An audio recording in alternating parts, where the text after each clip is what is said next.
organic, something that grows naturally out of the soil, you need lots of different products in the middle of it. Lots of different, you want cows and chickens and all that thing. 7, the language we use creates our reality. The importance of language. So thinking about what it means to take a hill and face a challenge, and the nature of it, I know you gotta go, so I know. Whenever you gotta go, is part of the piece that we'll talk about. And thinking through the language of how we talk about those things will ultimately create reality. Talking about language of words like possibility, the unexpected. These are some of these themes that I have heard before. Some of them I hadn't. But what I started hearing about was, see you later. Thank you very much for coming. Thanks. See you tomorrow. Those doors on the gonna side, say, that's a window. That's a window. Those are doors. They do that just to fake you out.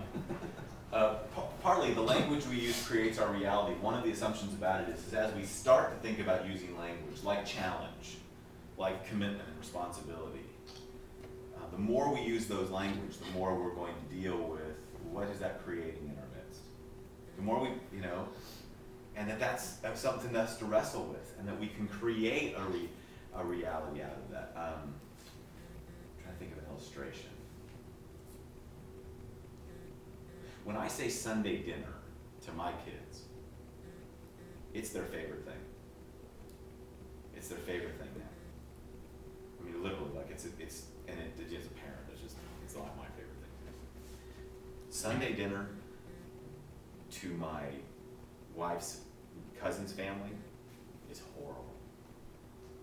Sunday dinner to them meant when they were kids, they always had to go to grandma's house. They had to dress up, they had to stop what they were doing, go to grandma's house, because grandma said somebody should come home for Sunday dinner. And good, dutiful dad was the good son who came home for Sunday dinner, and all the kids came marching in, and it was horrible. Sunday dinner in our house is the thing that gives our family life and holds us together and makes us laugh and cry and love the thing. Sunday dinner in their house is this duty. The language of Sunday dinner that when we talk about it, is something our kids were going to take with them. That they couldn't wait to escape. Right? So partly you start to realize there are certain terms and certain pieces and certain things in the midst of it all that start creating the reality in its midst. And part of what you have to think about is what those things will be. A couple of others. Organizations are heliotropic. You know what that means? Heliotropic means it's a plant term. It means the plants always go toward the sun. What it means is organizations always go to wherever the energy is. So whatever you're putting your energy into, that's where your organization is, just your church is going to lean into. Wherever the anxiety is, wherever the energy is, wherever the... So if it's, folks, we've got to make sure we put on a really good thing here on Sunday mornings because people won't come back if we don't, then the whole system will just start leaning toward that. Or if it's, we've got to raise the money because we're really anxious about the money. And I'm not saying we don't. We'll get to a couple of others in a second. Everything will lean that way. Our church, we've got to be very careful about the fact that our energy can get caught up in whatever I care about. I got a lot of energy up front, so if I'm talking Africa, all of a sudden everything's leaning toward Africa, which means everybody comes to me and says, Todd, we want you to talk about the thing we care about so the organization will move toward it. We've had to work on how do we create energy that's not just from the pulpit, so the organization can move toward it. Organizations move toward your energy. So if your energy's focused, again, go back to these things, if your energy's focused on the positive, then the organization's going to move toward the positive. If your energy is focused on what it means that work and relationship go together for us, and what it means that we have a purpose and that we take on challenges and that we're new and different, if your energy is focused on these things, your organization is going to move toward those things. If your energy is focused instead on problem solving, all you're going to do is you're going to put all your energy into solving problems. Okay, so how do we get more people here on Sunday mornings? And what we start doing is you start putting all your energy into, okay, let's try this, let's try that, let's try this, and we're exhausted, rather than how do we work on what's the possibility and the unexpected? Dennis isn't here, but I actually think there's a different story in VBS besides numbers. I think there's something in that about the way people worked together and took on something that was unexpected, that may be tied to kids and families, but it may be tied into the process as much as the result. But how God shows up. One of the themes that kept coming up is we did these things and God showed up.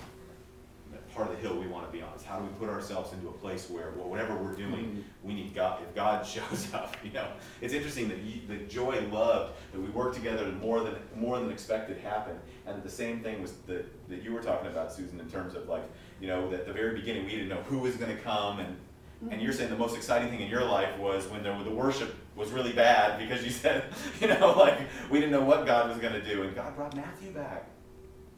Look at that. And that notion of what it means to be a group of people who are really energized by going into doing something where God has to be in it. That could be a different focus. So you're saying that the energy, when you're talking about energy, it's energy or anxiety. It's 'Cause either the one. anxiety creates its own different kind of energy. Other but kind of there's energy, right? There's a flow, or I'm going to think in terms of positive. Yeah. That's Exactly. Yeah. Partly, if I think of it this way, one of the things to create a healthy system, what you have to do is you've got to lower the negative anxiety in a room, calm the system down, so you have the energy to do the positive thing, right? So, if you want to throw a party and you're sick, your body's working to get rid of the sickness. You don't have the energy to throw a party. If you're throwing a party out of a really bad motive, like, I've got to throw a party for grandma because or she'll be mad, your energy is wasted on the anxiety about these